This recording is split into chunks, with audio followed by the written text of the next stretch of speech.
इंद्र ने किया विश्वामित्र के साथ छल। सप्त ऋषियों में से एक विश्वामित्र रामायण काल के ऋषि हैं। उनके काल में ही ऋषि वशिष्ठ थे और दोनों के बीच वर्चस्व की लड़ाई चलती रहती थी। ऋषि वशिष्ठ को देवताओं का साथ था। प्रजापति के पुत्र कुश, कुश के पुत्र कुशनाभ और कुशनाभ के पुत्र राजा गाधी थे। विश्वामित्र जी उन्हीं गाधी के पुत्र थे।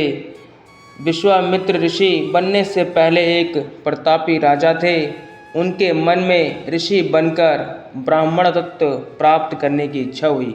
इस इच्छा के चलते वे एक जगह पर तपस्यारत हो गए। उनकी तपस्या से घबराकर इंद्र ने तपस्या भंग करने के लिए अप्सरा मेनका को भेजा। मेनका ने कई तरह के उपकर्म करने के बाद विश्वामित्र की तपस्या भंग कर उनके मन में काम उत्पन्न कर दिया। विश्वामित्र सब कुछ छोड़कर मेनका के प्रेम में डूब गए। जब इन्हें होश आया तो इनके मन में पश्चाताप का उदय हुआ। ये पुनः कठोर तपस्या में लगे और सिद्ध हो गए। सिद्ध होने के बाद काम के बाद क्रोध ने भी विश्वामित्र को पराजित कर दिया था। जब त्रिशंकु ने उनके समक्ष सशरीर स्वर्ग जाने की इच्छा प्रकट की थी। इक्ष्वाक वंश के राजा त्रिशंकु एक बार सशरीर ही स्वर्ग जाने की इच्छा लेकर अपने गुरु ऋषि वशिष्ठ के पास गए, लेकिन वशिष्ठ ने मना करने पर वे उनको भला बुरा कहने लगे। वशिष्ठ जी के पुत्रों ने रुष्ट होकर त्रिशंकु को चंडाल हो जाने का शाप दे दिया। तब त्रिशंकु विश्वामित्र के पास गए। विश्वामित्र ने कहा कि मेरी शरण में आए व्यक्ति की मैं अवश्य ही मदद करता हूँ। तब विश्वामित्र उन्हें स्वर्ग भेजने के लिए यज्ञ की तैयारी करने लगे।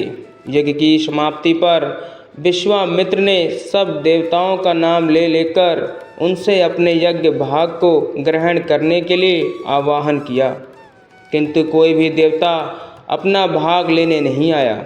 इस पर क्रुद्ध होकर विश्वामित्र ने आराध्य हाथ में लेकर कहा कि हे त्रिशंकु, मैं तुझे अपनी तपस्या के बल से स्वर्ग भेजता हूँ। इतना कहकर विश्वामित्र ने जल छिड़का और राजा त्रिशंकु शरीर सहित आकाश में चढ़ते हुए स्वर्ग जा पहुँचे। त्रिशंकु स्वर्ग में आया देख इंद्र ने क्रोध से कहा कि रे मूर्ख, तुझे तेरे गुरु ने शाप दिया है, इसीलिए तू स्वर्ग में रहने योग्य नहीं है।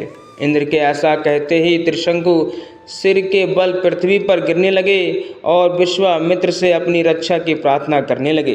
विश्वामित्र ने उन्हें वहीं ठहरने का आदेश दिया और वे अघर में ही सिर के बल लटक गए। तब विश्वामित्र ने उसी स्थान पर अपनी तपस्या के बल से स्वर्ग की सृष्टि कर दी और नए तारे तथा दक्षिण दिशा में सप्तऋषि मंडल बना दिए। इसके बाद उन्होंने नए इंद्र की सृष्टि करने का विचार किया, जिससे इंद्र सहित सभी देवता भयभीत होकर विश्वामित्र से अनुनय विनय करने लगे।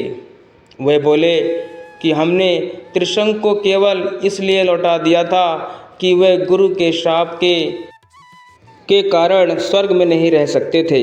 इंद्र की बात सुनकर विश्वामित्र जी बोले कि ठीक है, और यह स्वर्ग मंडल हमेशा रहेगा और त्रिशंकु सदा इस नक्षत्र मंडल में अमर होकर राज्य करेगा। इस मंडल का कोई नेत इंद्र नहीं होगा।